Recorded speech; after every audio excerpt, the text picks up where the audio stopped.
onde havia um horto, no qual ele entrou com seus discípulos. E Judas, que o traía, também conhecia aquele lugar, porque Jesus muitas vezes se ajuntava ali com seus discípulos. Tendo, pois, Judas recebido a corte de oficiais dos principais sacerdotes e fariseus, veio para ali com lanternas e archotes e armas. Sabendo, pois, Jesus todas as coisas, que sobre ele havia de vir, adiantou-se e disse-lhe: a quem buscais? E responderam-lhe: a Jesus o Nazareno.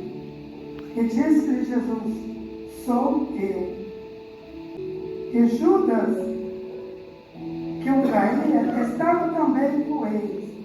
Quando, pois, lhe disse: sou eu, recuaram e caíram por terra. Tornou-lhe, pois, a perguntar: a quem buscais? E eles disseram: a Jesus o Nazareno.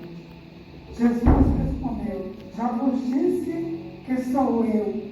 Se, pois, me buscais a mim, deixai ir estes, para que se cumprisse a palavra que tinha dito: dos que me deste, nenhum deles perdi. Então Simão Pedro, que tinha a espada, desembainhou-a e feriu o servo do sumo sacerdote, cortando-lhe a orelha direita. E o nome do servo era Malco. Mas Jesus disse a Pedro: mete a tua espada na bainha. Não beberei eu o cálice que o meu pai me deu? Que João, ele especifica as coisas aqui, porque João foi um dos participantes dessa história. João estava lá quando isso aconteceu. João era discípulo de Jesus, chamado Amado. Bem? Está dizendo que na última noite, naquela noite que Jesus sabia que era a noite que ia começar o sacrifício da redenção da humanidade, ele saiu da onde? Ele saiu de uma ceia, onde eles tinham realizado uma ceia, e ele foi orar num lugar chamado, aqui fala o horto, mas esse lugar era chamado de Jardim Getsemane, aonde ali Jesus tinha ido muitas vezes orar com seus discípulos. E ele foi orar, e quando chegou lá, ele levou 11 discípulos, porque Judas não foi. Só foi 11 discípulos. Chegando lá, ele deixou os discípulos num lugar e foi um pouco mais à frente, mas ele separou 3 tempos. Pedro, Tiago e João, o trio. Ele separou esses 3 e levou um pouco mais à frente. E disse para esses 3, ele não pediu para os 11, ele pediu para os 3, vigiai comigo, porque a minha alma está muito angustiada. E Jesus se distanciou dos 3 um pouquinho mais à frente e foi orar com grande intensidade, aonde a história vai falar que ele chegou a suar gotas de sangue, tanta angústia daquela noite, porque ele sabia o que ia acontecer. E Jesus, orando, parou de orar um pouco e veio até os 3. Eles estavam dormindo. E Jesus disse assim: vocês não podem vigiar nem uma hora comigo. E voltou de novo, orar um pouco mais à frente. Orou mais um pouco, voltou de novo. Eles estavam o quê? Dormindo. Jesus vai chamar a atenção deles e dá uma repreensão neles, mas que também serve para nós. Ele diz que nós devemos sempre orar e vigiar. Você não acha aí 1 Pedro 5:8. Sede sóbrio e vigilante. Vigiai, porque o diabo, vosso adversário, anda ao derredor, como um leão, bradando e buscando a que possa pegar. Vigiai e orai. E o que eles estavam fazendo? Jesus pediu para eles vigiar e eles não vigiaram. Jesus intercedeu por eles e Jesus intercede por nós. Mesmo quando erramos, mesmo por falta de vigilância, caímos em tentação, Jesus ainda nos defende. Jesus perguntou para ele: quem buscar? E ele diz a Jesus Nazareno, ele disse: sou eu. Se é a mim que vocês querem, levam a mim, mas deixa eles irem. Deixa eles, levem a mim. Intercedeu por eles. E foi o que aconteceu. Levaram Jesus e deixaram eles. E assim ele faz com nós. Muitas vezes estamos numa situação difícil. Muitas vezes que vem situações sobre a nossa vida, ou vem luta que nas nossas vidas que talvez nós mesmos buscamos essa luta para nós,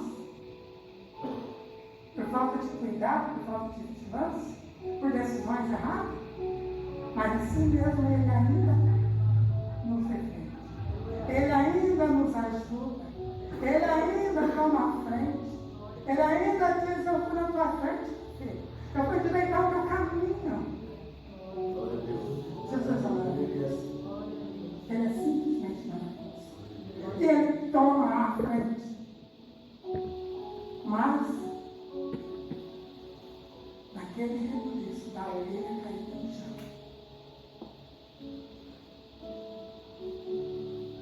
o servo do sumo sacerdote chamado Malco, irmãos, para ser sacerdote naquela época não era fácil, não.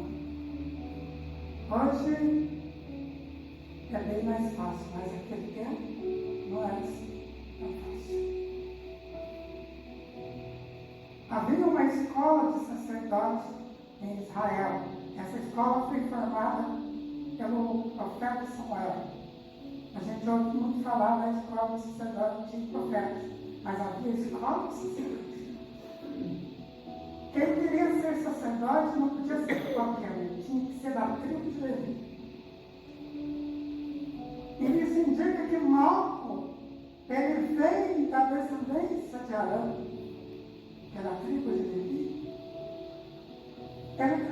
O candidato tem que entrar nessa escola, estudar pelo menos por 5 anos a Torá, os primeiros 5 livros da Bíblia. Estudar a ponto de decorar. Depois do estudo tem a prova. Se ele for aprovado, ele vai. Se ele não for aprovado, ele volta. Volta para a escola? Não, volta para casa do pai. Acabou o tempo. E como que era a prova? A prova era oral. O sacerdote perguntava: o que está escrito em Deuteronômio 15:15? Ele tem que estar lá. Se não responder ou se errar, já é. Mas não era só uma pergunta, era 24 questões. 24 perguntas. Não era fácil. E isso indica que Malco tinha passado por isso. Depois que ele passa por essa prova, então ele vai servir no templo. Ele vai ser servo do sacerdote. Depois, no último ano, ele vai ser servo do sumo sacerdote. Aí assim, depois de 1 ano servindo ao sumo sacerdote, aprendendo com ele, então ele vai receber a consagração a sacerdote. Se Malco era servo do sumo sacerdote, ele já tinha passado por todas as etapas. Ele estava no final, quase chegando. Acontece isso. E como que era feita a consagração atenção dos sacerdotes naquela época. Perto do Senhor Jesus estava Malco. A orelha foi cortada, o projeto foi cortado, mas ele estava perto de Jesus. Ele estava perto do Senhor Jesus. Nada fica perdido, nada fica caído pelo chão, nada fica desamparado. Ele não deixa. Nem o plano fica frustrado, nem o projeto está errado.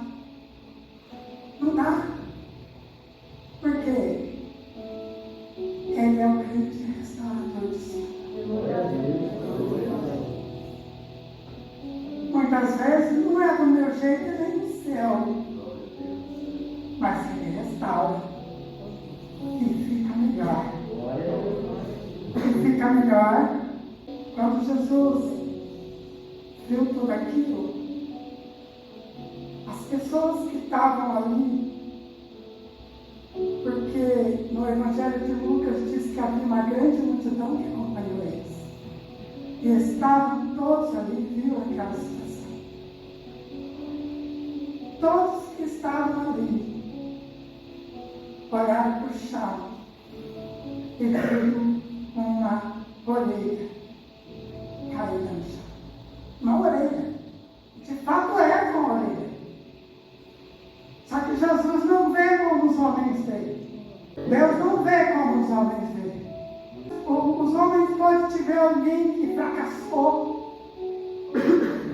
Pode ver alguém que está numa situação que às vezes perde gente querida, talvez só usar isso daí não vai ser nunca mais.